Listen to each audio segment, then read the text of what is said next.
On va maintenant, à travers cette nouvelle vidéo, essayer de faire le deuxième TP qui va s'intéresser aux bases de données Uniprot KB.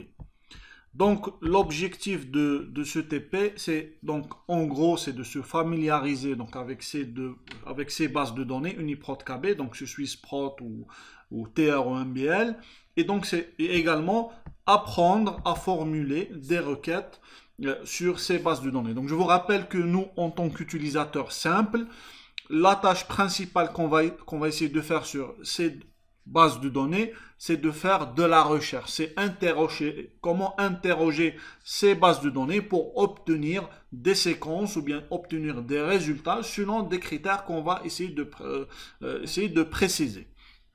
Donc, l'énoncé de ce TP, vous allez pouvoir le retrouver sur l'espace Moodle du module bioinformatique 1. Donc, essayons maintenant donc d'essayer de faire le TP étape par étape. Avant de commencer, je tiens à préciser que la référence bibliographique que vous allez retrouver sur la description de cette vidéo, c'est la référence qu'on va utiliser pour préparer ce TP. Alors, essayons donc de commencer. Et donc, Uniprot KB, comme la plupart de bases de données bioinformatiques et biologiques, donc se trouve sur Internet. Donc, c'est pour ça et je dois quand même, avant de pouvoir commencer, de lancer un navigateur web, par exemple Chrome. Et donc là, on me demande, première étape, donc c'est accéder donc au site de Uniprot KB à travers www.uniprot.org. Donc c'est ce que je vais essayer de faire. Donc là, donc j'ai le lien.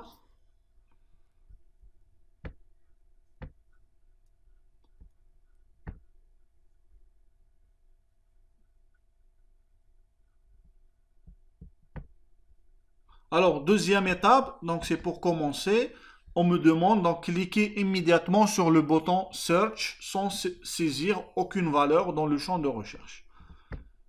Alors, donc là, donc c'est l'interface que vous allez avoir une fois vous rentrez, donc, ou une fois donc vous allez sur le site de l'initiative Uniprot. Donc je vous rappelle que l'initiative Uniprot, donc c'est une initiative qui a été lancée pour plus ou moins standardiser un ensemble de la représentation d'informations et également donc et surtout de séquences protéiques en l'occurrence, qui comprend plusieurs parties, qui comprend Uniprot KB, Uniref, Uniparc et ainsi de suite. Nous, la partie qui va vraiment nous intéresser, c'est la partie qui va contenir des séquences protéiques. Donc, je parle bien de Uniprot KB qui, à son tour, comporte deux sections. Une section SwissProt et une autre section TREMBL. Donc la section SwissProt, c'est une section où les séquences ont été annotées et revues manuellement, contrairement à TREMBL qui va recevoir plus ou moins des séquences traduites automatiquement, donc venant dans la plupart de cas de GenBank. Donc ça c'est l'interface de la première page de cette initiative. Alors là on me demande donc c'est de cliquer directement sur rechercher, donc c'est ici. Donc je vais cliquer rechercher sans introduire quoi que ce soit. Par défaut, la recherche va se faire sur Uniprot KB. Donc bien évidemment, il y a possibilité de faire une recherche sur les autres parties de cette initiative. Mais nous, ce qui va nous intéresser, c'est la partie Uniprot KB. Donc là, je vais faire la recherche sans introduire quoi que ce soit. Alors pour voir qu'est-ce que je vais obtenir. Donc là, j'ai plus ou moins fait une requête. J'ai interrogé donc les bases de données Uniprot KB avec une requête pratiquement donc vide. Donc vous allez avoir un résultat et en fait le résultat que vous allez obtenir, c'est l'ensemble des séquences contenues dans Uniprot KB, et donc contenu dans SwissProt et TREMBL. Donc vous allez obtenir 181 252 700 séquences protéiques, dont donc 562 1253 qui fait partie de Swissprot, donc qui sont revus, et le reste donc font partie de TR EMBL. Donc par défaut, si vous introduisez rien du tout au niveau de votre recherche, au niveau du champ donc qui va vous permettre d'écrire ce que vous voulez chercher, donc par défaut, vous allez obtenir l'ensemble des deux bases de données, Swissprot et TR EMBL.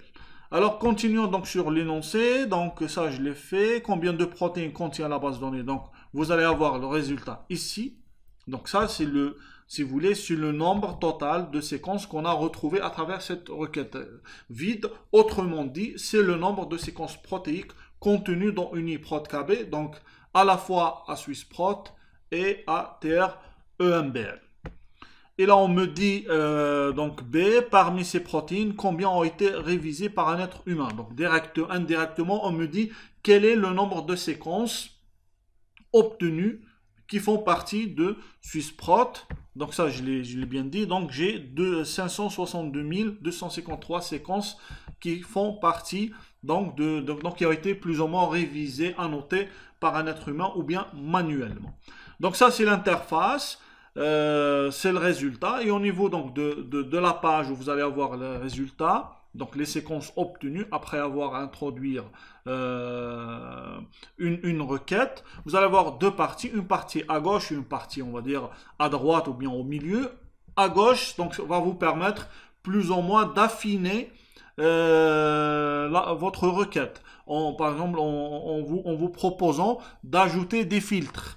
Donc les filtres peuvent se faire par exemple pour uniquement choisir des séquences venant de Swissprot ou bien des séquences venant uniquement de TR-EMBL. Parmi les critères que je peux ajouter ou qui vont me permettre à affiner ma recherche, c'est l'organisme. Donc là, on vous affiche le nombre de séquences par organisme.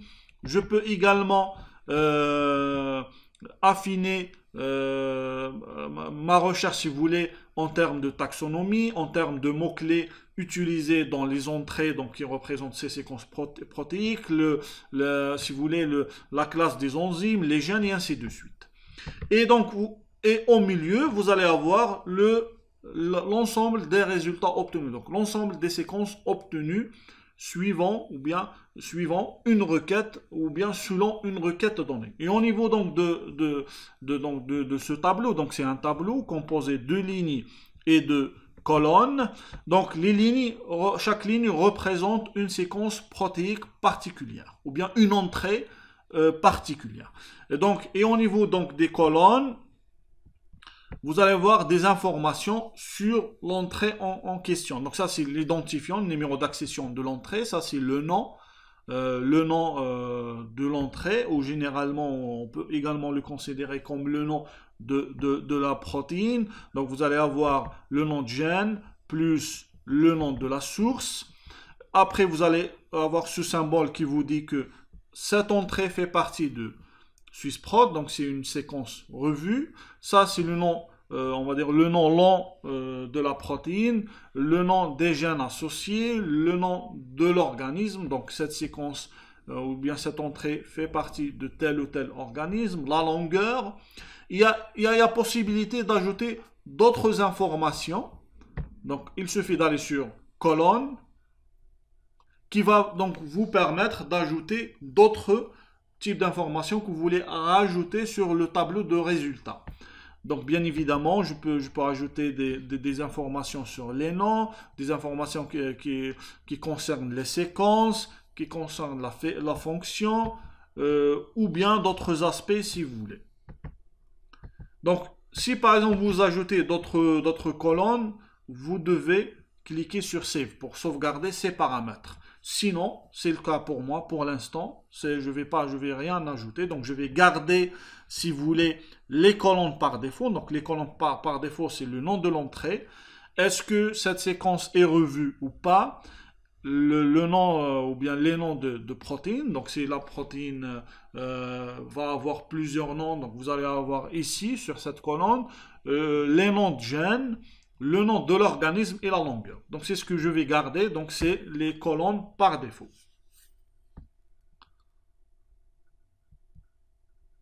Alors maintenant, donc ça c'est l'ensemble des séquences protéiques obtenues avec une requête vide. Donc là, vous voyez. Bon. Alors, essayons donc de continuer le TP. Donc pour la première et la deuxième étape, c'est bon. Je vais essayer donc de passer à la troisième étape. Donc maintenant, on me demande de faire une recherche toujours, mais une recherche des opsines humaines. Alors pour les opsines humaines, je ne sais pas si vous avez une idée, mais essayons de faire un peu de biblio. Donc je vais vous présenter rapidement 3 diapositives pour vous présenter le contexte dans lequel donc, on va travailler, parce que là il s'agit donc de rechercher des opsines humaines. Et vous allez avoir des informations, on va dire, meilleures, beaucoup plus détaillées sur la référence bibliographique qui se trouve au niveau de la description de cette vidéo. Donc si vous voulez, comme vous le savez, l'œil est l'organe qui va être responsable de la vision chez l'humain, chez l'être humain et chez pas mal, chez pratiquement tous les animaux. Et au niveau de la, si vous voulez, au niveau de l'œil, donc je ne vais pas quand même faire une présentation de l'anatomie de l'œil, mais il y a plusieurs compartiments. Le compartiment qui va nous intéresser, c'est la rétine. Et c'est au niveau de la rétine que la lumière va arriver, justement, pour plus ou moins toucher ou bien rentrer en contact avec des cellules qu'on appelle des cellules photoréceptrices. Donc il y a 2 types, il y a les cellules cônes et les cellules bâtonnées. Et si vous voulez, chaque type de cellule va être responsable pour reconnaître un certain type de lumière. Donc les cônes, donc il y en a 3 types. Pour l'être humain, il y a le bleu, le vert et le rouge. Donc cône bleu, cône vert et cône rouge. Et puis vous allez avoir pratiquement un seul type de bâtonnets qui vont être responsables de la vision nocturne, où la lumière va être de faible intensité.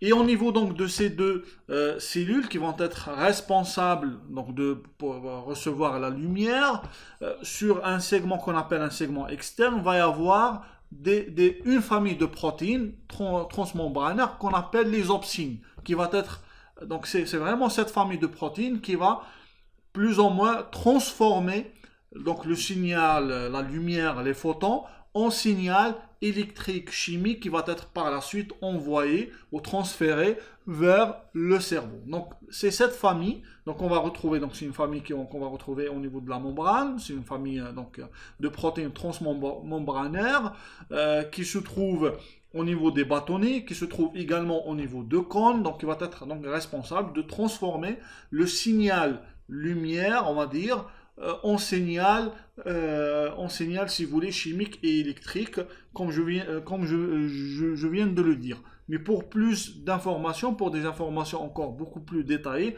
je vous invite donc à aller sur le lien dont j'ai parlé tout à l'heure. Donc là, je reviens à mon TP, parce que là, il ne s'agit pas bien évidemment de faire un cours sur la vision chez l'humain, mais donc revenons et essayons donc de faire cette recherche sur Uniprot KB. Donc je vais écrire bêtement opsine humaine. Et donc je fais la recherche. Donc là j'ai introduit une requête simple opsine humaine. Donc là on me dit qu'il n'y a aucun résultat. C'est tout à fait normal parce que là j'ai utilisé le français. Essayons maintenant d'utiliser l'anglais. Alors opsine, donc c'est, je peux faire une traduction. Hein. Je peux faire une traduction avec Google Translator, parce que je vous rappelle que pratiquement toutes les bases de données bioinformatiques utilisent l'anglais, la documentation est en anglais, les informations et la description des informations est en anglais, et ainsi de suite. Donc, bien évidemment, quand je veux chercher quelque chose, une espèce particulière, une bactérie particulière, des informations particulières sur la fonction, et ainsi de suite, c'est en anglais. Donc là, je vais juste inverser, je vais dire opsine humaine. Donc on me dit human opsine. Alors je vais introduire ça, donc je vais changer, si vous voulez, la requête, donc cette fois-ci en anglais, et donc je lance une nouvelle recherche pour voir le résultat. Et donc cette fois-ci, on me donne des résultats, on me donne des séquences, donc ça c'est les séquences, c'est l'ensemble des séquences protéiques, donc qui appartiennent à UniProt KB, ou plus ou moins qui respectent donc cette requête, si vous voulez. Donc là, en l'occurrence, j'ai 26, donc si vous voulez, là, cette requête, la recherche de cette requête sur les bases de données UniProt KB, donc, m'a permis d'obtenir 26 résultats, 26 séquences protéiques. Donc, j'ai 20 séquences qui font partie de SwissProt, 6 qui font partie de TR-EMBL.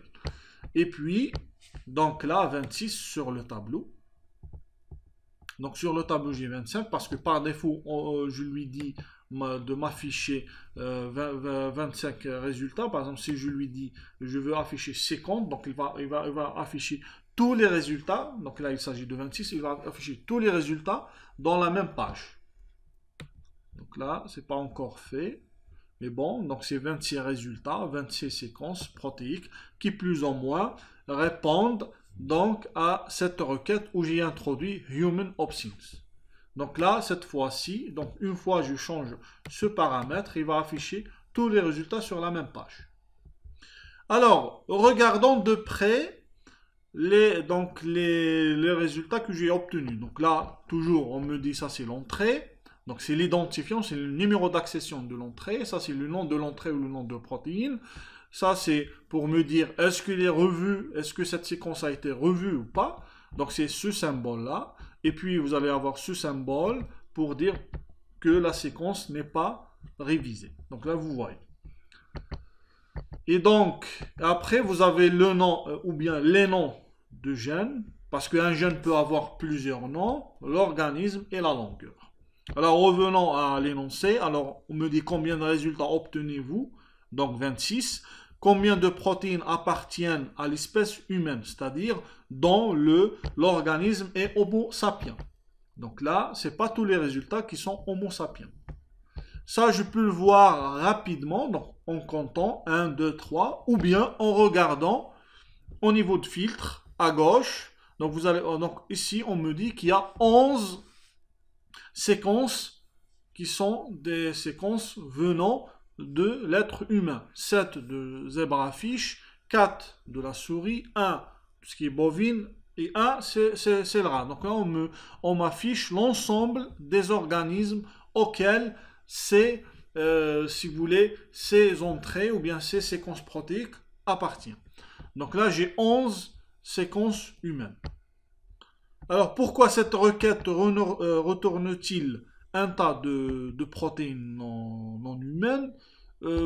Je dirais, je ne sais pas vous, qu'est-ce que vous pensez, mais je dirais que au niveau de la recherche, cette requête, quand j'écris une requête telle que vous la voyez ici, je lui dis de chercher toutes les séquences où Human Options apparaissent, sans cibler quoi que ce soit. Et je vous rappelle qu'au niveau du cours, on a vu qu'une entrée SwissProt, donc une entrée UniProt KB, va avoir un certain format, va avoir certaines informations, numéro d'accession, description, référence bibliographique et ainsi de suite. Donc si vous voulez chercher, parce que là c'est plus ou moins une recherche aveugle, je n'ai pas bien précisé où c'est, si vous voulez, ces informations doivent apparaître. C'est pour ça, donc il me renvoie des séquences humaines, mais pas uniquement. Il me renvoie également d'autres séquences venant de d'autres espèces.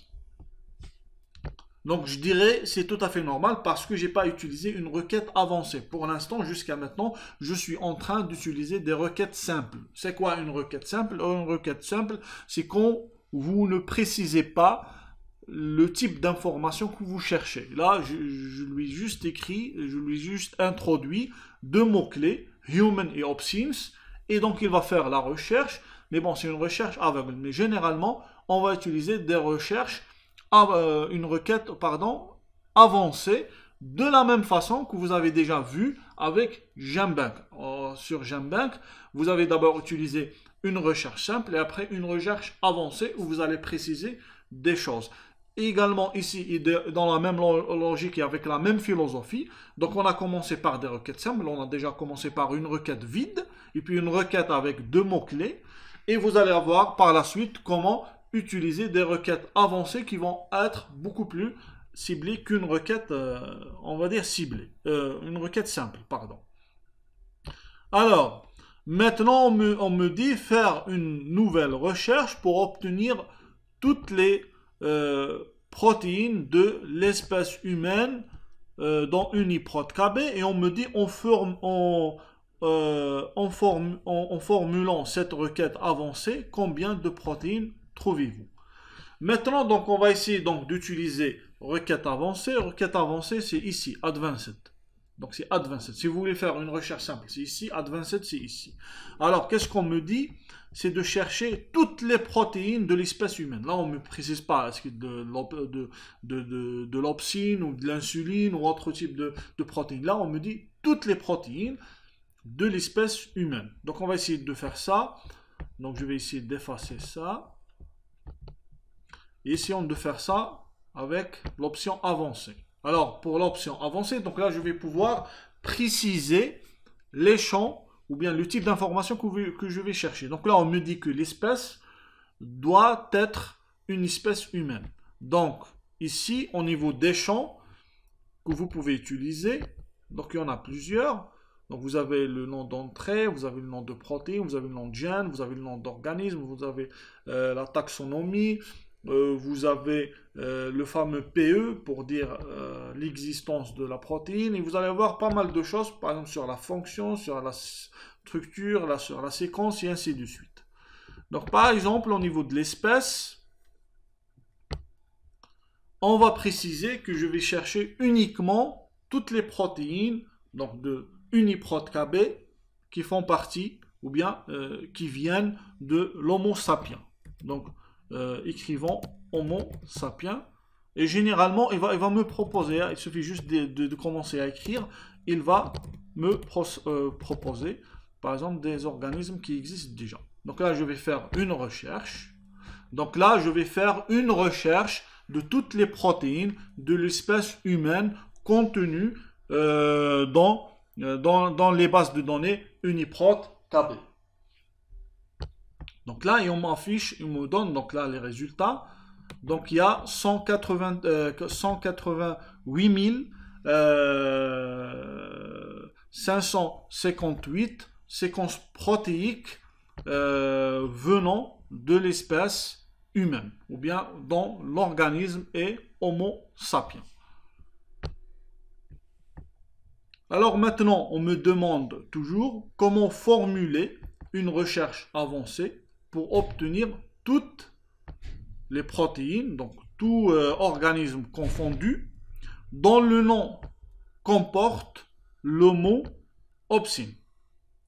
Alors maintenant, donc on va essayer de changer cette requête avancée. Toujours. Là, cette fois-ci, on me demande de garder uniquement les protéines dont le nom contient opsine.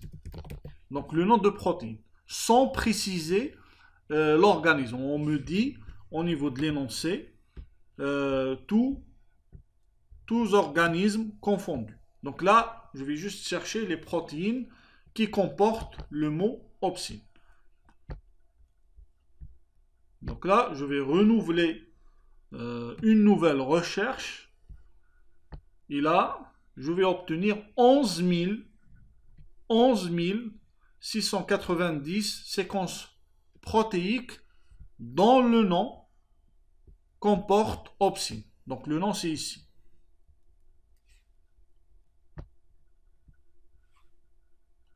Alors, combien d'opsines humaines trouvez-vous dans UniProt KB? Donc c'est par rapport à ça. Donc ça, il suffit d'aller juste à gauche. Donc sur cette requête, j'ai 20 séquences protéiques humaines dont le nom comporte opsine. Donc 20. Dans les résultats précédents, combien ont été revus par un être humain? Donc sur les 11 690, 110 séquences protéiques ont été revues par un être humain. Donc revues ou révisées par un être humain, cela veut dire les séquences font partie de SwissProt. Donc il y en a 110 sur la dernière requête qu'on a faite. Donc c'est une requête avancée où on a interrogé, si vous voulez, les deux bases de données en précisant qu'on est en train de chercher uniquement les séquences dont le nom de protéine comporte le nom opsine. Alors continuons. Donc parmi ces opsines, combien sont impliqués dans la vision des couleurs? Donc bien évidemment là on parle d'opsines humaines. Donc opsines humaines, je dois quand même cliquer ici pour garder que les protéines dont le nom comporte opsine et qui sont humaines. Donc à la fin, je vais avoir 20. C'est ce que vous voyez ici. Vous allez avoir 20. Bien sûr, 20 dans 9 révisés, 11 qui sont pas révisés. Et donc là, on me dit, donc c'est toujours donc revu par un être humain. Donc à la fin, je vais garder que les séquences protéiques qui ont été revues par un être humain. Donc là, je fais un autre filtre maintenant. Donc tout à l'heure, j'ai fait les protéines dont le nom comporte opsine. J'ai rajouté un autre filtre qui était le nom d'organisme. Donc c'était Homo sapiens. Et puis maintenant, j'ai ajouté un autre filtre pour dire que je vais garder uniquement les séquences protéiques qui ont été revues par un être humain. Donc à la fin, je vais avoir 9. Donc ils sont là. Donc sur cette question, on me demande donc qui sont responsables dans la vision des couleurs. Donc là, si vous voulez, il y a plusieurs possibilités, mais parmi les possibilités qu'on peut faire, c'est commencer à aller sur ces entrées. Je vous rappelle que jusqu'à maintenant, on était juste en train de faire la recherche et d'avoir un aperçu. Parce que ce que vous voyez ici, par exemple, en ce qui concerne l'entrée avec le numéro d'accession P04001, donc ça, c'est juste un aperçu. Mais bien évidemment, pour cette entrée, il y a beaucoup plus d'informations. Donc ça, c'est juste un aperçu de recherche. Donc c'est maintenant, par exemple, je veux rentrer pour voir ce que cette entrée contient ou comporte, il suffit donc juste de cliquer ici sur l'entrée. Donc là, par exemple, je vais rentrer sur P04001 pour voir le détail de cette entrée. Donc c'est une entrée avec cet identifiant. Donc, et vous allez voir que, si vous vous rappelez bien, au niveau du cours, je vous ai présenté, si vous vous rappelez bien,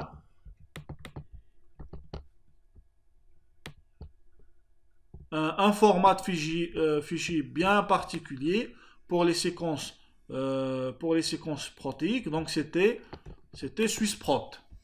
Donc c'était le format SwissProt avec une certaine organisation des données. Et là, donc, au niveau de la base de données donc, sur Internet, il y a une autre représentation qui est utilisée, c'est la représentation graphique. Donc, c'est ce que vous voyez ici. Donc, les informations, c'est les mêmes informations, mais ils sont plus ou moins organisés, non, organisés de la même façon, mais représentés d'une façon graphique qui va vous permettre, si vous voulez, de parcourir, d'explorer l'entrée avec beaucoup plus de facilité. Donc là, par exemple, sur les formats proposés pour une entrée, donc vous avez le format par défaut, format SwissProt, c'est le format texte qu'on appelle ici texte. Donc il suffit juste de cliquer sur texte.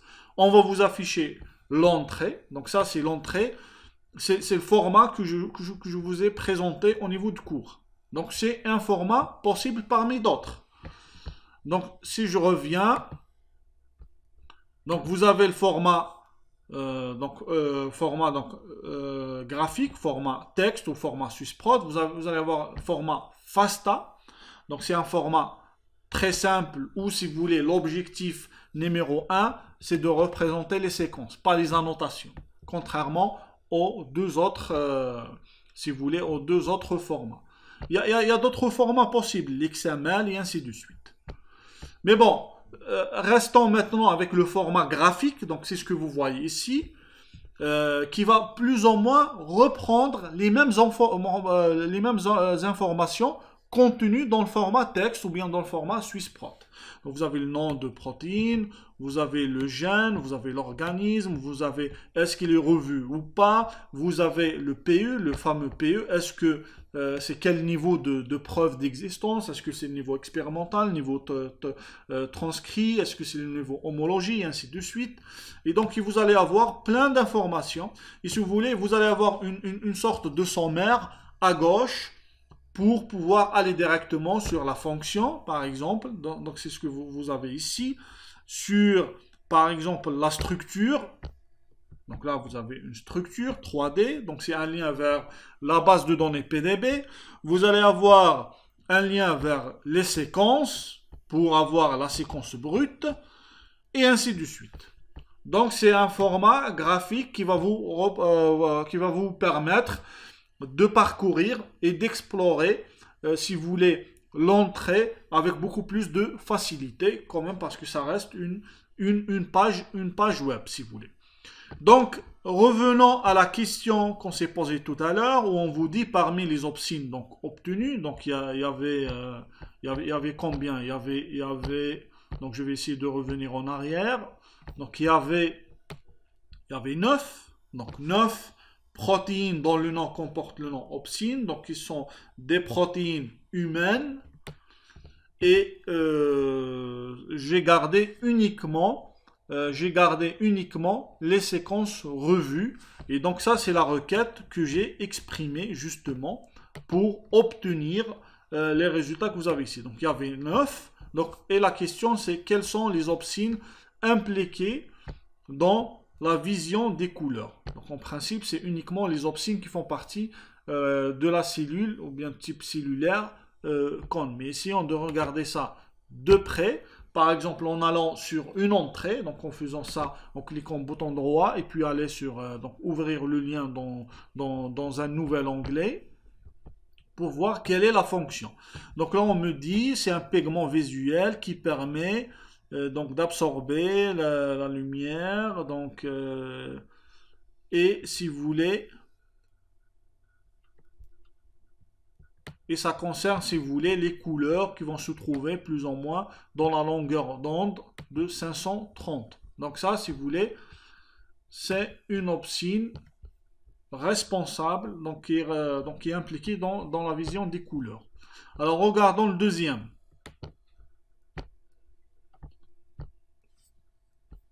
Donc, bien sûr, deuxième dans l'ordre. Alors, donc là, c'est un pigment visuel, toujours la même chose, qui va être responsable de 560 nanomètres. Donc, c'est la couleur rouge, et ainsi de suite. Et donc, ça, donc je continue.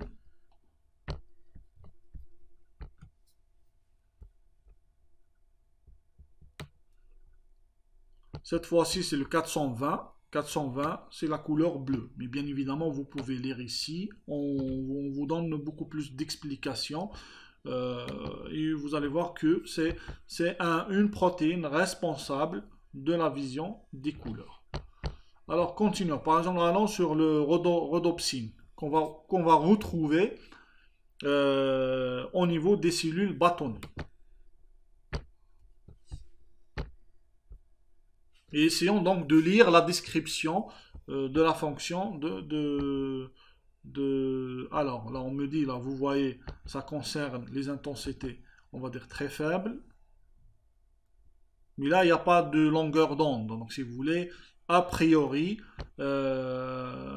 cette opsine ne va pas être responsable de la vision des couleurs. Alors continuons. La mélanopsine.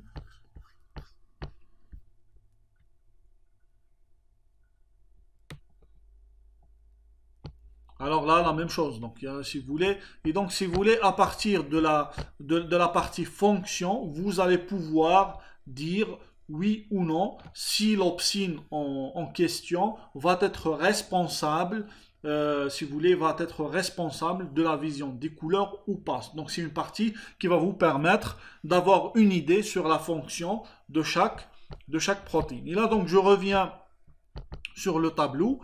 Et donc là, vous voyez, par exemple, pour l'opsine 1, vous allez avoir short, medium et long. Short, c'est pour les longueurs d'onde, on va dire courtes, donc c'est le bleu.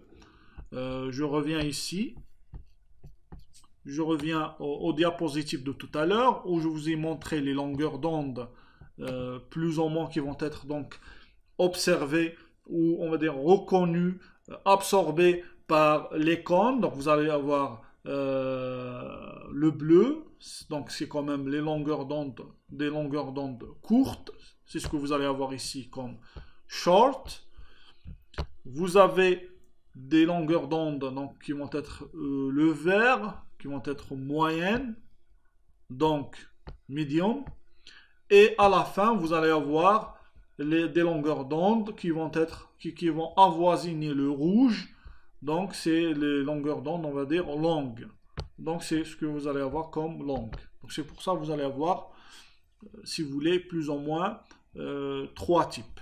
Et puis, vous allez avoir, par exemple, rhodopsine ou bien le mélanopsine, qui vont être des opsines, mais qui ne vont pas être impliquées dans la vision des couleurs. Alors, donc, continuons, donc, donner leur numéro d'accession. Donc, le numéro d'accession, c'est ce que vous allez avoir ici. C'est pour ça, au niveau des, par exemple, au niveau des colonnes que vous pouvez ajouter, donc, il y a la colonne entrée qui, plus ou moins, c'est le numéro d'accession. Et comme le numéro d'accession, je vous rappelle, c'est quelque chose, c'est une caractéristique unique, pour chaque entrée, donc ça va pas y avoir possibilité de supprimer cette colonne, si vous voulez. Donc, si vous voulez, le numéro d'accession, c'est ce que vous allez avoir au niveau de la colonne entrée. Donc, ça, c'est le numéro d'accession qui est là, que vous allez avoir ici. Ça, c'est le numéro d'accession.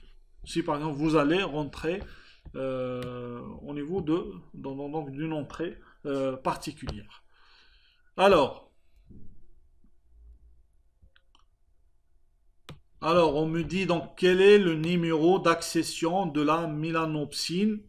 Donc, le numéro d'accession, donc c'est celui-là. Donc, c'est le Q9UHM6. Quelle est sa fonction? Donc, il suffit d'aller sur mélanopsine. Probablement, je l'ai déjà ouvert. Donc, qui est là. Il suffit juste de rentrer et de lire. Donc, c'est beaucoup plus. Donc, c'est un photorécepteur. Donc, il va recevoir de la lumière qui va être responsable de la régulation de rythme circadien, si vous voulez. Et après, on vous explique plus ou moins le rôle ou la fonction de ce type d'opsine, si vous voulez. Y a-t-il une preuve de l'existence de cette protéine? Donc là, donc, proprement dit, c'est PE. Là, on me dit qu'il y a experimental evidence at protein level. Pour dire que cette protéine, donc le mélanopsine, a été observée expérimentalement par des méthodes expérimentales directes. Donc là, il suffit après d'aller juste sur structure pour plus ou moins obtenir, si vous voulez, les structures 3D observées expérimentalement associées à cette protéine qui est la mélanopsine. Donc là, pratiquement, j'ai terminé ici. Il me reste pratiquement la dernière étape, si vous voulez. Où maintenant, il s'agit toujours d'utiliser une recherche avancée, c'est-à-dire une requête avancée avec plusieurs critères possibles. Donc, essayons maintenant d'ouvrir un nouvel onglet pour lancer probablement une nouvelle requête avancée. Alors, qu'est-ce qu'on me dit au niveau, si vous voulez, de cette recherche, de cette étape? On me dit, donc, faire une recherche qui combine les critères suivants. Les protéines doivent provenir d'un mammifère. Le nom de la protéine doit contenir opsine. Le nom de la protéine ne peut pas contenir ni mélanopsine ni rhodopsine. La séquence doit être complète. Il ne peut pas s'agir d'un fragment. Donc il y a plus ou moins 1, 2, 3, 4 critères, plus ou moins. Donc commençons. Alors déjà, on me dit donc c'est une protéine ou bien ce sont des protéines donc, qui doivent provenir d'un mammifère. Alors, mammifère, c'est quoi en fait? Mammifère, c'est pas une espèce. Homo sapiens, par exemple, c'est une espèce. Donc, mammifère, donc je ne vais pas quand même vous faire également un cours sur la classification des espèces, mais mammifère, c'est une classe. Et si vous voulez, et ça je pense que vous le savez déjà, au niveau d'un arbre phylogénétique, donc vous allez avoir ce qu'on appelle des taxons. Et un taxon, c'est quoi? C'est un nœud qui se trouve sur un arbre phylogénétique, donc, qui se trouve au niveau d'une classification. Donc si vous voulez, mammifère, ça va être un taxon. Et si vous voulez, il y a parmi les informations qu'une entrée protéique peut contenir, c'est le taxon auquel appartient, ou bien les taxons auxquels elles appartiennent. Donc il s'agit bien évidemment d'une classification. Donc mammifère, ça va être le champ si vous voulez, taxon. Donc là, je vais lui dire taxonomie. Donc on va essayer d'introduire mammifère sur ce champ-là, mais bien évidemment, on ne va pas l'introduire en français, mais en anglais. Donc, et le nom officiel, si vous voulez, de la classe mammifère dans la classification, donc des taxons, c'est en fait Mammalia. C'est le nom officiel, si vous voulez, de la classe mammifère dans la classification des espèces, si vous voulez. Donc ça, c'est le premier critère. Et puis le deuxième, donc on nous dit de formuler une requête avancée de toutes les séquences où le nom de la protéine doit contenir opsine. Donc ici, toujours, donc je vais lui préciser qu'il s'agit cette fois-ci du nom de protéine où je dois avoir opsine. Alors, troisième critère, on me dit le nom de la protéine ne peut pas contenir ni mélanopsine ni rhodopsine. Donc là, si vous voulez, Uniprot et comme GenBank, il y a 3 opérateurs logiques qui vont permettre à composer une requête avancée. Donc vous avez le et, vous avez le ou et vous avez le non. Par exemple, si vous voulez éviter quelque chose, donc vous allez utiliser not. Donc c'est ce qu'on va essayer d'utiliser. Donc not, toujours au niveau du nom de protéine, not mélanopsine. Donc comme ça, donc je vais lui préciser not. Et puis not également pour rhodopsine. Alors, toujours sur le nom de protéine. Bien évidemment, il me reste le dernier, donc la séquence doit être complète. Il ne peut s'agir d'un fragment. Donc ici, donc bien évidemment, je peux ajouter autant de critères que je veux. Si je veux supprimer, je vais juste de cliquer ici. Donc là, je vais essayer, donc probablement ça ne va pas être évident comme les autres champs. Alors, je vais chercher où? Je vais chercher sur séquence, et je vais aller sur fragment. Et donc je précise que je veux chercher que les séquences complètes. Donc là, pratiquement, j'ai terminé, plus ou moins, donc j'ai terminé la composition de ma requête avancée en respectant les critères suivants. Donc là, il suffit juste d'aller de faire rechercher. Et donc là, vous avez la requête avancée qui est là. Donc là, le nombre de séquences protéiques qui correspondent plus ou moins à cette requête est le nombre de 568. Entrées ou bien séquences protéiques qui donc correspondent à cette requête avancée. Donc, une classe, c'est la classe mammifère. Le nom comporte opsine, ne comporte pas ni mélanopsine ni rhodopsine. Il ne s'agit pas d'un fragment. Donc, c'est une séquence complète. Alors, combien de séquences avez-vous obtenu avec votre recherche? Donc, 568. Et puis, donc, sélectionnez les résultats de Swissprot. Donc là, on me précise que c'est uniquement les séquences annotées manuellement, revues manuellement, c'est-à-dire les séquences qui font partie de Swissprot qui vont nous intéresser. Et donc, les sauvegarder avec deux formats. Donc, il y a le format texte que je vous ai déjà présenté dans le cours. Je l'ai appelé le format Swissprot. C'est un format texte. Donc, c'est le format que j'ai présenté tout à l'heure dans le TP. Donc, c'est le premier format que je vais utiliser pour sauvegarder les résultats. Et puis, le format FASTA, qui va être un format beaucoup plus simple parce que c'est là où je vais avoir juste les séquences brutes.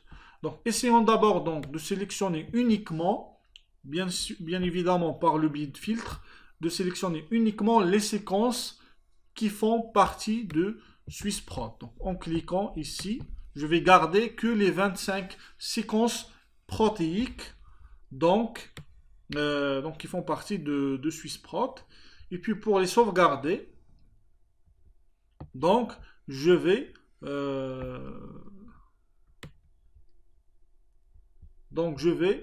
si vous voulez, donc sélectionner tout. Je vais faire download. Download, c'est pour dire télécharger. Et c'est ici que je vais pouvoir choisir le format, soit un format FASTA, soit un format texte. Commençons par texte. Donc là, je ne veux pas que ça soit compressé. Je fais faire Go pour lancer. Et puis, je vais sauvegarder les mêmes séquences avec un autre format, c'est le format FASTA. Toujours incompressé. Je vais faire Go. Donc après, je vais essayer d'aller sur le dossier de téléchargement. Donc là, il a téléchargé, si vous voulez, deux fichiers, si vous voulez. Fichier format FASTA et un fichier texte. Donc regardons fichier format FASTA. Et en fait, là, elle a sauvegardé toutes les séquences sur le même fichier. Donc c'est possible pour FASTA, c'est également possible pour format Swissprot ou bien pour le format texte.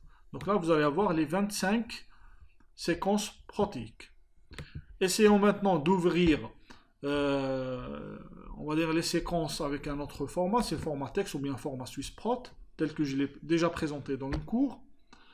Et donc là, vous allez avoir également de la même façon les 25 séquences protéiques qu'on a téléchargées. Donc là, vous avez le ID, c'est le champ par lequel n'importe quelle entrée commence. Donc ça va être un fichier multi-entrée.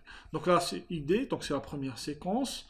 Donc on va chercher le deuxième ID qui va indiquer le début de la deuxième séquence. Donc c'est ici. Et après un autre ID pour indiquer le début d'une troisième séquence, et ainsi de suite. Donc là, en gros, on va avoir 25 séquences protéiques ou bien 25 entrées sur le même fichier, que ce soit texte ou bien FASTA.